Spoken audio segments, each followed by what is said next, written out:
Իշխանությունը ընտրում է ժողովուրդը։ Ումը կընտրի ժողովուրդը, մենք պարտավոր ենք նրանց ընդունել իբրև պետությունը ներկայացնողներ։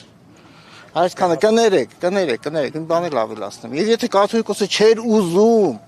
որպեսզի այս 10 եպիսկոպոսները բողոքի ձայն բարձրացնեն, թող չհրապարակեր Արշակ արքեպիսկոպոս Խաչատրյանի վերաբերյալ նյութերը։ Կաթողիկոսն է հրապարակել։ Կաթողիկոսի հրահանգով է հրապարակվել։ Կաթողիկոսն է, չէ, մի րոպե, ասեցի։ բան է կազմում։ Այո, աղմկը կներեք, քննչական կոմիտեն ունի հարուցած գործ։ Ինչի հիման վրա է հարուցել։ Եվ կներեք, համացանցում կա, չէ՞ նաև տեղեկություն, թե այդ արտահոսքը որտեղից։ Կոմպրոմատներ ունի կաթողիկոսը հոգևորականների։ Իհարկե, կներեք, այս շրջանում, խնդրում եմ թույլ տվեք, խնդրում եմ, այո, ձեր հետ, ասում են, տեսեք այս շրջանում մեր դեմ ամեն տեսակի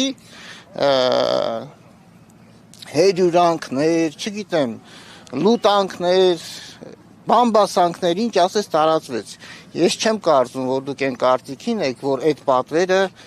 տրվել էր մեր դեմ իշխանության կողմից։